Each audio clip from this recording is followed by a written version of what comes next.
अस्सलाम वालेकुम। Welcome back with third tutorial of MS word. आज हम ये हाईलाइटेड सेक्शन सीखेंगे जिसके अंदर alignment, bullets, numbering, line spacing है। तो चलें इसको स्टार्ट करते हैं। सबसे पहले आपके पास यहाँ पे टेक्स्ट होना चाहिए। मैंने कुछ टेक्स्ट कॉपी किया हुआ है, मैं उसको यहाँ पे पेस्ट कर रहा हूँ। आप नया टेक्स्ट भी लिख सकते हैं और कॉपी पेस्ट भी कर सकते हैं। ये आपके पास टेक्स्ट आ गया। बाय डिफ़ॉल्ट जो अलाइनमेंट होती है वो लेफ्ट अलाइन होता है। पहले तो ये समझ लें कि अलाइनमेंट क्या है। अलाइनमेंट ये है कि आपका टेक्स्ट लेफ्ट और राइट मार्जिन से कितने डिस्टेंस पे होगा, कितना मार्जिन होगा दोनों साइड से। तो अब आप अगर देखें तो आपका टेक्स्ट दोनों जो है लेफ्ट साइड से इक्वल डिस्टेंस पे है, जबकि राइट साइड पे जो है वो कोई लाइन पहले एंड हो रही है, कोई बाद में हो रही है। अब हम इसको सिलेक्ट कर लेते हैं। सिलेक्ट करने के बाद ये जो है वो सेंटर अलाइन है।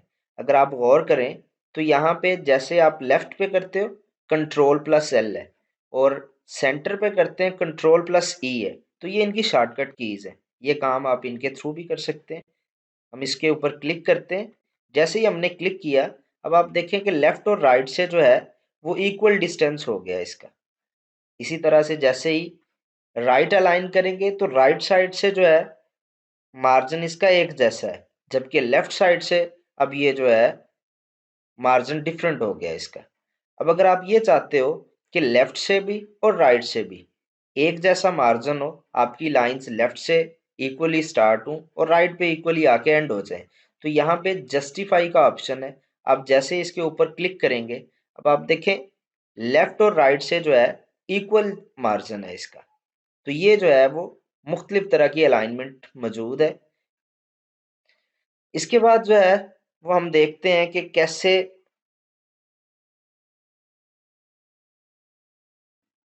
इसके बाद है लाइन स्पेसिंग। लाइन स्पेसिंग किस तरह से काम करती है कि आपकी ये जो लाइंस हैं इनके दरमियान में स्पेस कितनी होगी, और जो पैराग्राफ हैं पैराग्राफ से पहले स्पेस होनी चाहिए या पैराग्राफ के बाद होनी चाहिए, वो डिसाइड होगा।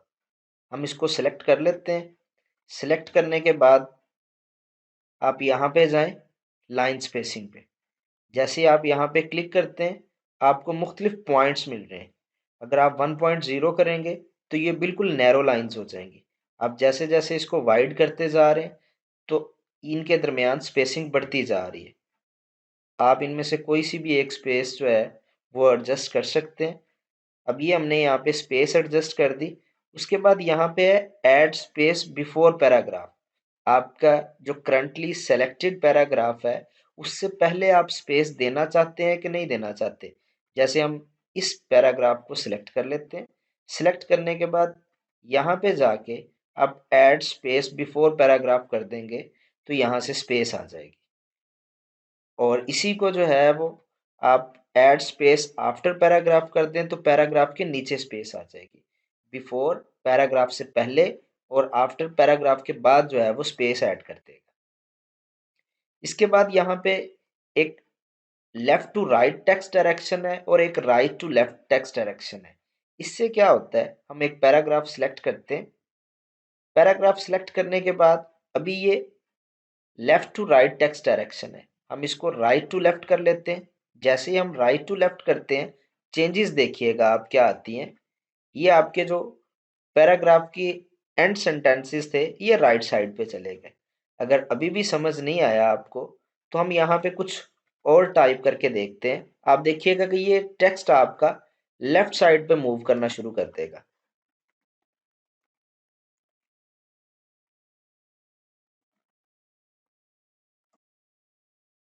इस तरह से ये आपका टेक्स्ट जो है वो लेफ्ट साइड पे जो है वो मूव किए जा रहा है।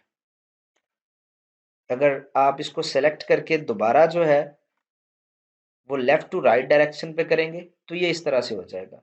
और ये नॉर्मली जो है वो लेफ्ट टू राइट डायरेक्शन होती है इसकी। अब यहाँ पे एक और इंडेंट के नाम से है डिक्रीज इंडेंट और इंक्रीज इंडेंट। अगर आपने ये लेफ्ट मार्जिन सेलेक्ट किया है तो आप जैसे ही इंक्रीज इंडेंट पे क्लिक करते हैं तो यहाँ से जो है ये आपका टेक्स्ट जो है वो लेफ्ट साइड से मार्जिन मज़ीद जो है वो छोड़ना शुरू कर देता है। इंडेंट बेसिकली मार्जिन है, स्पेसिंग है आपकी मार्जिन से लेके आपके टेक्स्ट तक जो। और अगर आप इसको डिक्रीज करते हो तो ये दोबारा जो है वो अपनी नॉर्मल पोजीशन में आ जाएगा। और अगर इसको आप ये राइट टू लेफ्ट पर करके करते हो तो उससे क्या होगा कि आप जैसे ही ये काम कर रहे हो, इंक्रीज कर रहे हो, ये अब लेफ्ट राइट साइड से हो रहा है। पहले लेफ्ट साइड से हो रहा था, राइट साइड से हो रहा है। तो ये इस तरह से जो है वो इंडेंट या इसकी जो स्पेसिंग है या इसका मार्जिन जो है वो उसको इंक्रीज करता जाएगा। हमने यहाँ पे एक लिस्ट की फॉर्म में 5 सब्जेक्ट्स के नेम लिख लिए हैं। अब हम चाहते हैं कि इनको बुलेट्स की फॉर्म में शो करवाया जाए। सबसे पहले हम इनको सिलेक्ट कर लेंगे। सेलेक्ट करने के बाद आप यहाँ पे जाके ये बुलेट्स की डिफरेंट शेप्स मौजूद हैं। आप इनमें से कोई भी एक बुलेट्स जो है वो चूज़ कर सकते हैं। जो भी आप अप्लाई करना चाहें यहाँ से आप अप्लाई कर सकते हैं। फॉर एग्ज़ाम्पल हम इसको अप्लाई कर रहे हैं तो ये इस तरह से अप्लाई हो जाएगा। अब इसको हम ख़त्म कर देते हैं। नेक्स्ट हम देखते हैं कि नंबरिंग जो है वो किस तरह से दी जाती है। यहाँ पे जाके आपने ये नंबरिंग के डिफरेंट स्टाइल्स मौजूद हैं, फॉर्मेट्स मौजूद हैं। आप इनमें से कोई एक भी फॉर्मेट चूज़ कर सकते हैं।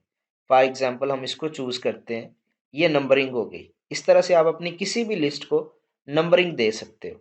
अब यहाँ पे जैसे ही हम नेक्स्ट इंटर प्रेस करते हैं, ये 6 नंबर पे आप जो भी टाइप करना चाहें वो आप कर सकते हैं।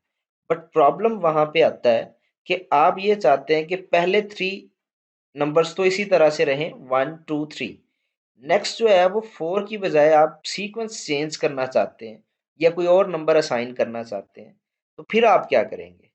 आप उन सब्जेक्ट्स को, उन आइटम्स को सेलेक्ट कर लें। सेलेक्ट करने के बाद यहाँ पे जाएं नंबरिंग में। यहाँ पे एक लास्ट पे ऑप्शन मौजूद है, सेट नंबरिंग वैल्यू। इस पे जैसे ही क्लिक करते हैं वो आपसे पूछता है सेट वैल्यू टू, कहाँ से स्टार्ट करना चाहते हैं। हम फॉर एग्जांपल इसको 20 से स्टार्ट करना चाह रहे थे। हम यहाँ पे 20 इंटर करेंगे। करने के बाद ओके पे क्लिक कर दें। अब देखें 1 2 3 उसी तरह से आ रहा है। नेक्स्ट आपका 20 21 आ गया। ये वहाँ पे बड़ा यूजफुल है जहाँ पे आप लिस्ट का लेवल चेंज करना चाहते हैं कि इसके बाद जो है वो ये नहीं कोई और जो है वो आ जाए। अब हम इनको सेलेक्ट करके इसको ख़त्म करते हैं नंबरिंग को। यहाँ पे हमारे पास एक है सॉर्ट करना। सॉर्ट है कि आप अरेंजमेंट कर सकते हो असेंडिंग या डिसेंडिंग में। अब चूंकि हमारे पास लेटर्स हैं तो ये अल्फ़ाबेटिकली जो है अरेंज होंगे असेंडिंग आर्डर में या डिसेंडिंग आर्डर में। हम जैसे ही इसके ऊपर क्लिक करते हैं तो हमसे जो है वो पूछता है असेंडिंग आर्डर करना है या डिसेंडिंग आर्डर। अभी हम असेंडिंग पे इसको जो है वो सेलेक्ट किया हुआ है। जैसे ही ओके पे क्लिक करते हैं ये इसको असेंडिंग आर्डर में कर देगा। पहले सी, उसके बाद ई, पी, फिर यू। अगर हम इस पे क्लिक करने के बाद डिसेंडिंग करते हैं तो अब उलट कर देगा, बिल्कुल यू ऊपर चला जाएगा और बाकी उसी तरह से रीअरेंज हो जाएंगे। तो आप इस तरह से किसी भी लिस्ट को अरेंज कर सकते हैं असेंडिंग आर्डर में या डिसेंडिंग आर्डर में। आज के लिए इतना ही। बाकी इंशाल्लाह नेक्स्ट वीडियो में मुलाकात होगी। तब तक आप लोग प्रैक्टिस करें इसकी और नई अपडेट्स के लिए चैनल को सब्सक्राइब करें और बेल आइकन पे जो है वो क्लिक करें ताकि आपको अपडेट्स साथ साथ मिलती रहें। हम इंशाल्लाह इसको कंप्लीट करेंगे स्टेप बाय स्टेप। अपना ख्याल रखिएगा। Thank you so much. अल्लाह हाफिज़।